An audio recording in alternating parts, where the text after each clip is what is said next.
At the time of Robert Peel's second premiership, a global recession was occurring, which was compounded by the fact that the previously unbridled Whig government, with the support of Queen Victoria, had racked up a budget deficit of £660 million. To right the budget, Peel reintroduced an income tax, which raised larger sums of money than expected, allowing Peel to attempt to repeal the many tariffs put in place on British goods. His free market goals were quashed in Parliament by a 4-1 vote, continuing the United Kingdom's protectionist behavior for the time being. To help maintain the value of the pound, Peel moved the country to a gold standard, and he limited the amount of government debt that could be taken out to be tethered to the gold supply. Peel would continue to work to balance the budget in efforts to reduce the national debt, and for the first time began to play with interest rates in order to influence the economy. Throughout his administration, Peel never stopped advocating for free market principles, earning the Conservative Party a solid reputation for fiscal prudence.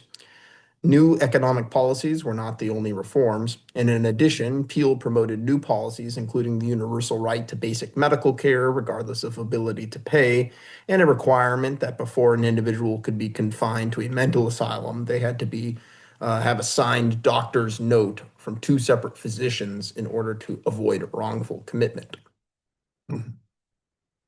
So, improved public attitudes towards the mentally insane became tested after an apparently insane man named Daniel Macnaghten walked up and shot Peel's secretary Edward Drummond. Macnaghten was a Scottish woodworker who became deeply involved with radical Chartist politics.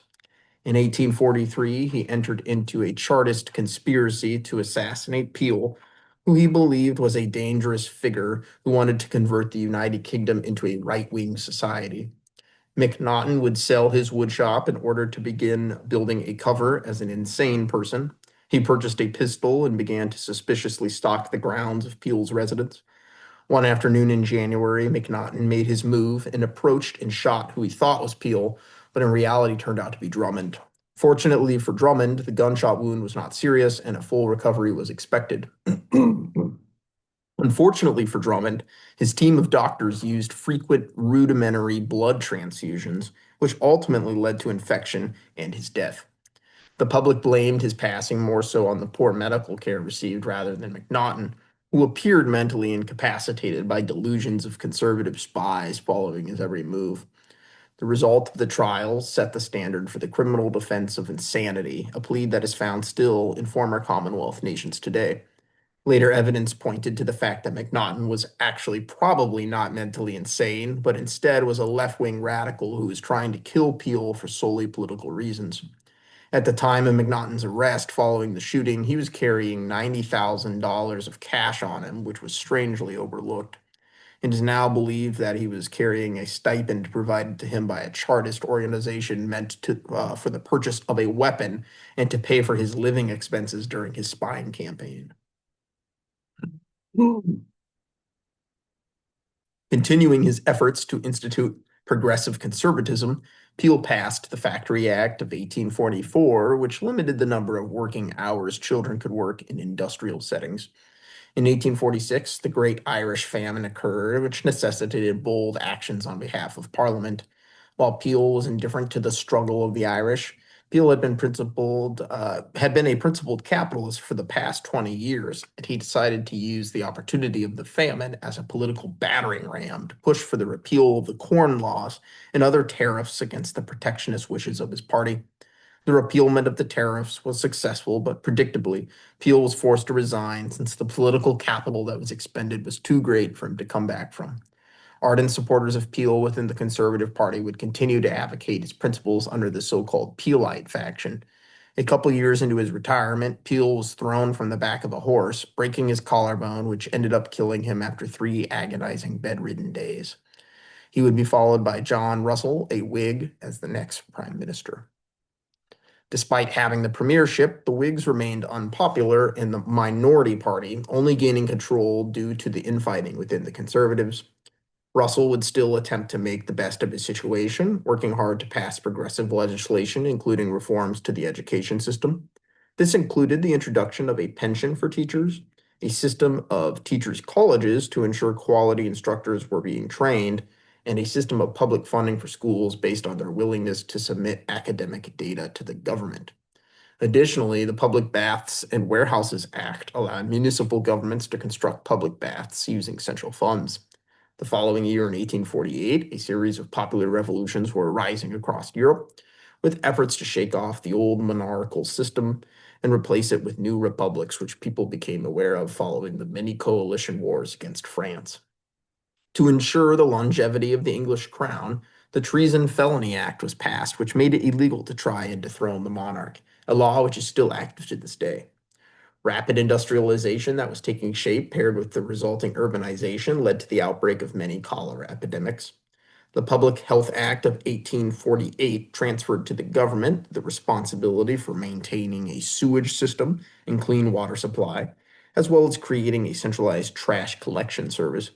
These reforms would be used just a few years later during the famous 1854 Broad Street cholera outbreak in London. The new Department of Public Health undertook an extensive study, mapping out all the wells in the area to trace the outbreak. They were able to trace the disease back to a single contaminated well, shattering the previously accepted disease theory of miasma, which stated that disease was caused by the inhalation of dirty air, not by the food and drink that we consumed. By the time Russell's premiership had begun, the bulk of the Irish famine had passed, leaving 1 million Irish dead from famine and a further 1 million who were forced to immigrate from the island. Negative publicity surrounding the British's reaction to famine began to be widespread in the press of foreign countries. As more information came to light about Britain's colonial ambitions in Northern Ireland and the plight it caused the Irish, it began to turn public opinion towards the Irish in an effort to save face for the nation. It was believed to be necessary that Parliament had to embrace the principles of justice and liberty to fortify Britain's position as a great global power. Russell would leverage the continuation of this power in efforts to quell an emerging conflict between Denmark and Germany. At its root, the conflict known as the Schleswig-Holstein question was over competing claims to the eponymous duchies between Denmark and Germany. Denmark had expanded its control over the Duchy of Schleswig back in the 1100s, while the Duchy of Holstein had long been a part of the Holy Roman Empire. The Treaty of Ribe in 1460 entered both duchies into a union which would be ruled by Denmark. The Union of Duchies was granted a certain level of autonomy from the king in order to incentivize their part in the Danish kingdom, since a majority of the populace was ethnically German. Nationalist sentiment on the backs of the revolutions of 1848 caused these ethnic Germans to uprise, receiving aid from the German Confederation, starting the First Schleswig War.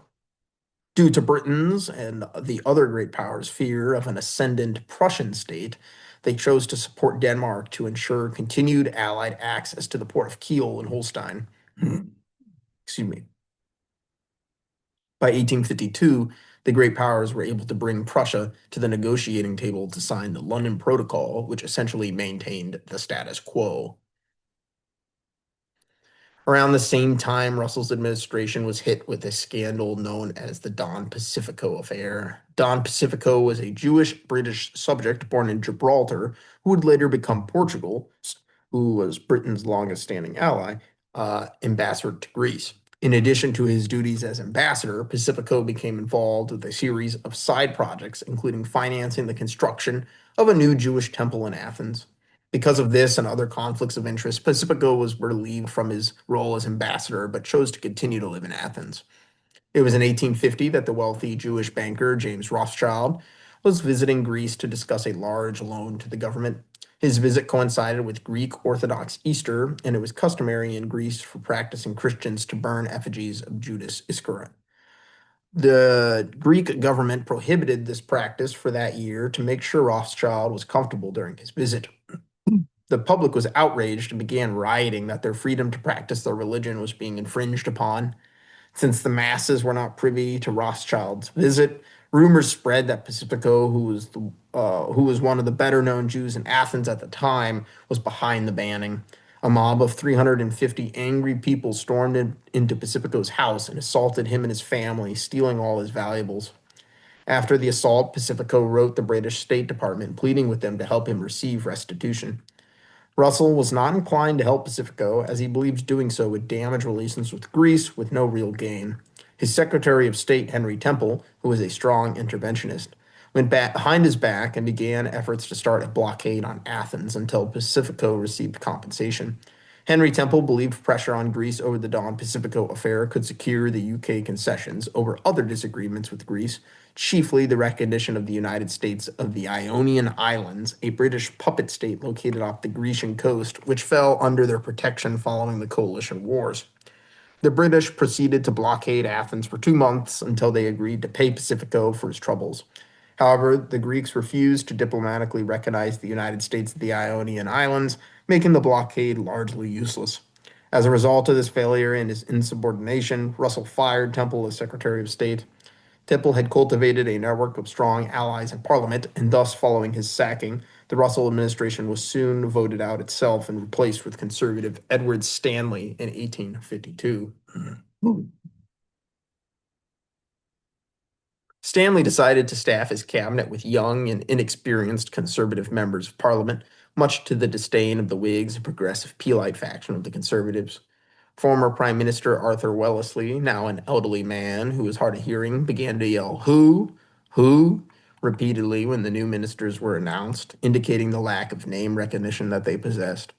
Wellesley would pass away soon after, but the cabinet of the administration was nicknamed the Who's Who Ministry as part of his enduring legacy. The fresh ministers proved to be inept in their duties, and Stanley was forced to resign at the end of the year in a vote of no confidence, being replaced with Peelite conservative George Gordon. During Gordon's administration, the Ottoman Empire was quickly deteriorating as the Russian Empire rose in prominence.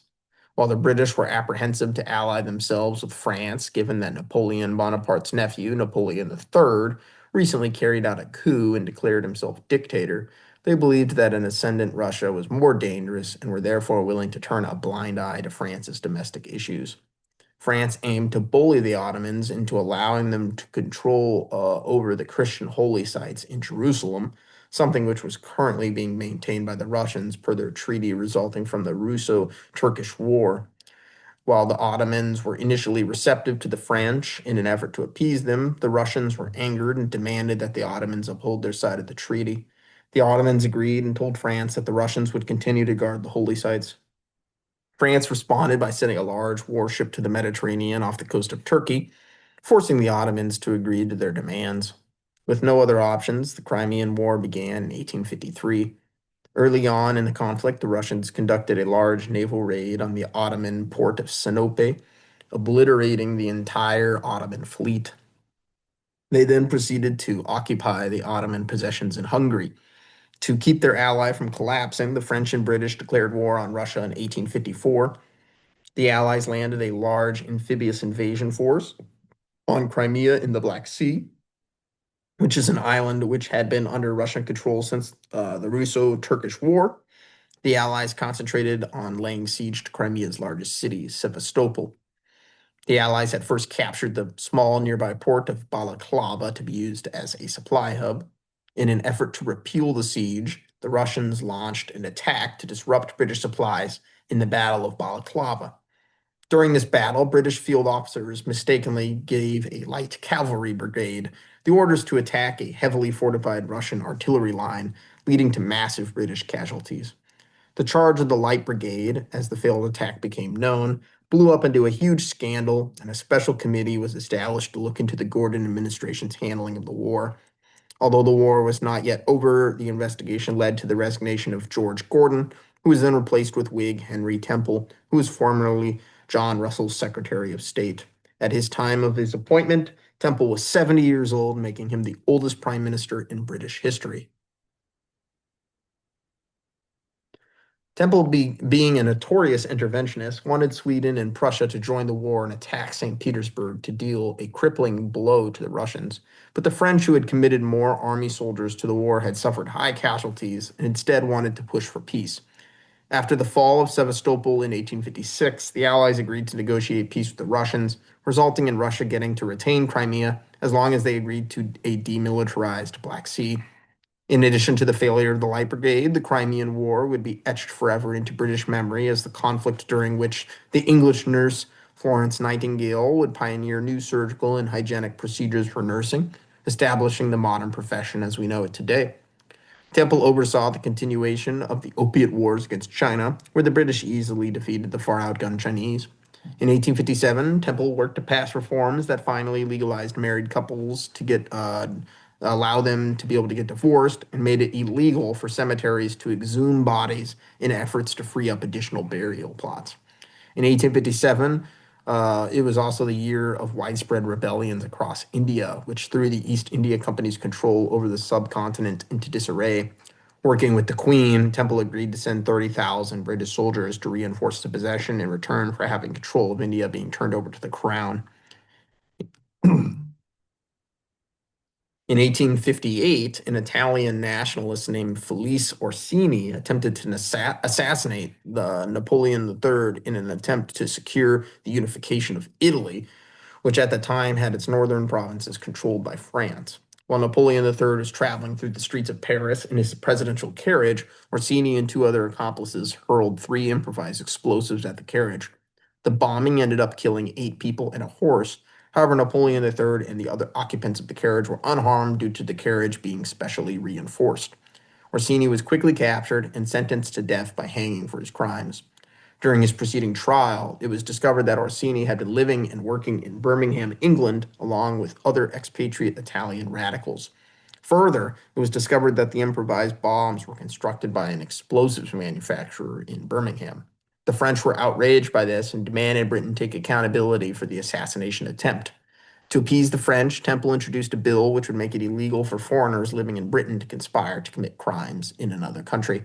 This bill was incredibly unpopular with the British public, who saw it as the UK kowtowing to the French over a matter that they thought that they were only tangentially involved with, and the whole situation became known as the Orsini Affair.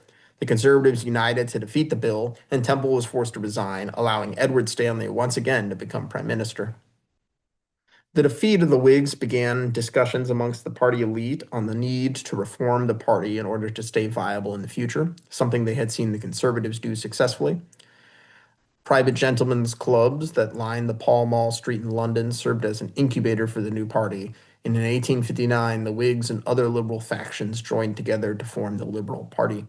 The realization of the liberal elite at the time was that the new reforms could be passed to increase the welfare benefits provided to the citizens, further enduring the people to the new party.